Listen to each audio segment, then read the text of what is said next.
Arabesque is an exhibition at the Storefront for Art and Architecture in New York City, in which contemporary artist Rayyane Tabet stages an encounter between two comparatively little-known historical figures, the prolific American architect Jules Bourgoin, born in 1872, and the French theoretician of ornament Jules Bourgoin, born in 1838. My name is John Cooper, and I'm faculty in History and Theory at SCI-Arc.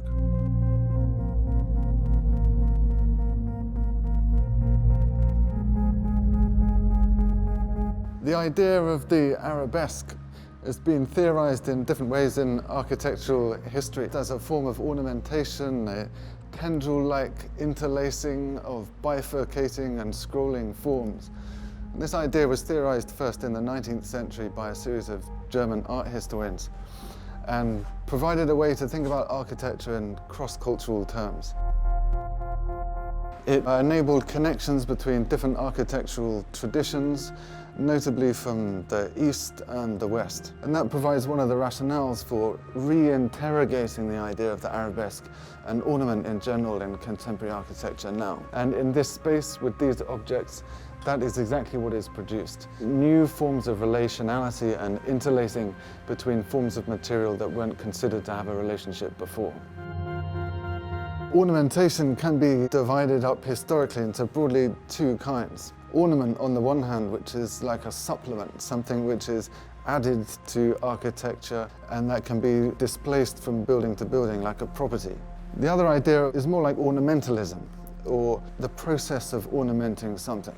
And that belongs maybe to a different tradition, an all-over pervasive condition of ornamentation, which has its roots rather in the Islamic tradition of architecture. One of the critical aspects of the idea of the arabesque is that it's a colonial appropriative term which covers over specificities and differences and nuances, in fact, between the proliferation of multitudinous Islamicizing architectural traditions. The Safavid, the Umayyad, the Mamluk, the Mughal, the Ottoman. It's a heterogeneous field, unlike the kind of homogeneity and colonializing reductivism and simplicity of the idea of arabesque as a single style.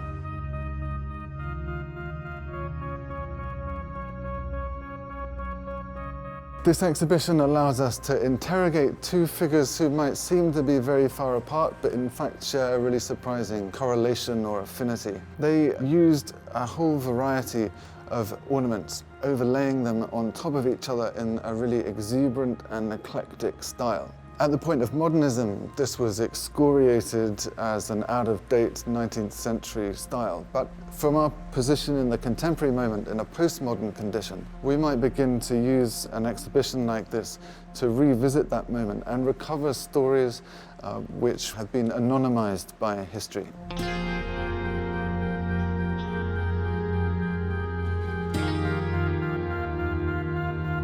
Julia and Jules operated in a condition of anonymity. Julia Morgan especially, she didn't publish, she didn't allow her work to enter into circulation in journal cultures.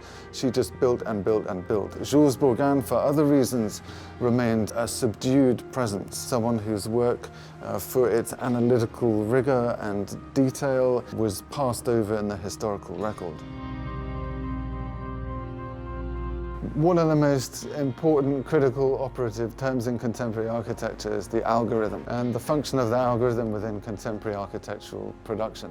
What's extraordinary from the point of view of this exhibition is that it allows us to excavate the Arabic origins of the idea of the algorithm. The word algorithm, its etymology, comes from the name of Al-Khwarizmis, a Persian mathematician who was writing mathematical treatises in Baghdad in the 9th century. The Latinization of his name, the algoritmus, was lent to a series of formal operations, a codified ritual that worked through a series of procedures to exploit operations with the highest degree of economy and efficiency towards a desired end. Bourgoin's arabesque drawings were algorithmical. They analyzed in real detail the mathematical procedures by which these patterns were worked out. We might think of Rayyane Tabet's work as an algorithmic procedure on top of another algorithm. He's added another level of codified ritual to extract and cut and expose the drawings in new ways. This new algorithm exposes something really critical at the heart of all of this work, which is like the violence of cultural appropriation in a colonial context.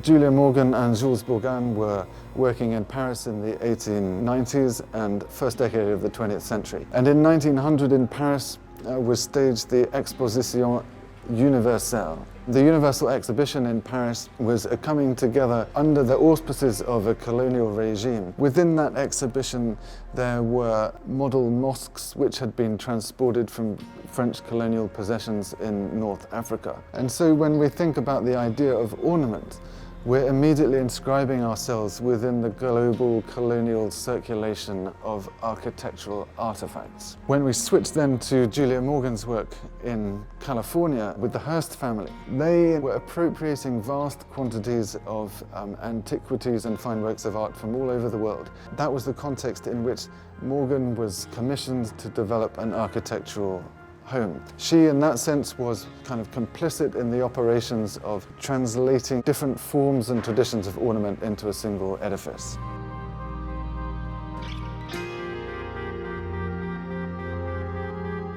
One of the amazing things about seeing this exhibition in this space is that you see two parallel operations of cutting, exposure, folding and turning. The parallelism between the operations which are performed on the surface of the printed plate and the architectural operations that are performed in the performative wall by Stephen Hole and Vito Acconci. Both walls are operable. They can be opened out and exposed, and that produces new ways of looking and experience. One in the terms of architectural discourse and visual culture, the other in terms of the facade and the street life of New York City.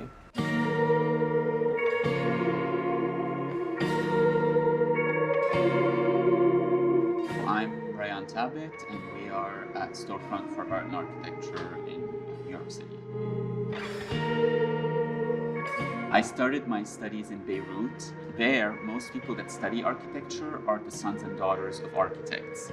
So I was kind of this like weird kid that had no architect in their family and was not going to inherit a practice. I think that attitude helped me a lot because I would argue that I studied architecture to become an artist. There was a possibility of thinking of the practice beyond a monolithic kind of idea of what an architecture education should or could be, not thinking that there was even a distinction between an architect or an artist.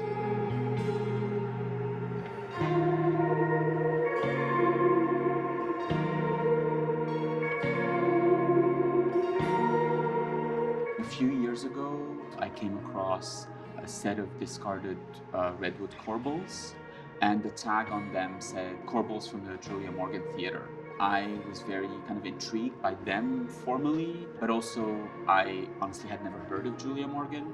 So I quickly started kind of researching like what's the Julia Morgan Theater. I realized that it was this kind of very important church that a very important architect had built in 1910. And so I immediately bought these corbels and put them in the laundry room of my apartment, which is where they sat for 2 years. Also, a couple of years ago, I came across a series of about like 300 reproductions in a secondhand store in Beirut done by Jules Bourgoin, a French ornamental specialist that I also had never heard of, about kind of carpentry, architecture, as part of the French archaeological mission to Egypt. The book reproduced some of those drawings, and it came from like the late 19th century.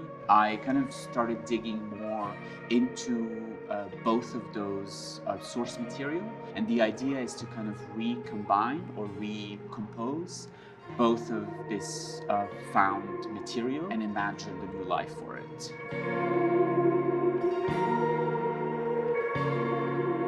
Julia Morgan was the first in many things. The first woman to be admitted to the École des Beaux-Arts, the first woman to be licensed in California. She's the first woman to receive the AIA gold medal. And she is, up until today, the American architect that has built the most amount of buildings, 700 buildings. Julia Morgan consciously burned her archives before she closed her studio. And she is, for the most part, completely forgotten. At first, I felt, who am I to tell the story?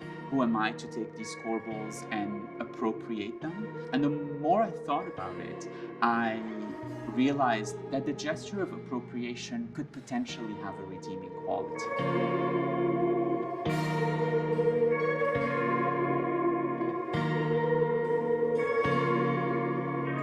Jules Bourgoin is one of the theoreticians that kind of developed the misnomer of Arab and Islamic art. And so I was really interested in this idea, could this material be reclaimed and reimagined for something beyond what it's trying to document? Collage might be an interesting medium, both conceptually, because it kind of has this idea of combination inherent to it, but more importantly, formally, the act of physically cutting this original document, that in and of itself was a violent yet respectful gesture. And so I started thinking, like, what types of cuts can I do to this material? By complete accident, one time had kind of like done a cut, and in order for me to look at the cut that I did, I had to fold over literally the piece that I had just emptied. And I realized that this negative space that it created was really interesting. There's no more text, there's no more reference. And so the process slowly became kind of these acts of certain cuts, highlighting certain material. A big part of the project and the show relies on the encounter with the audience. It's important to state that in a way, these works, when they go out into the public, that is the beginning of their life beyond me. Even though they look very complete, the attitude is that they could themselves possibly be recomposed and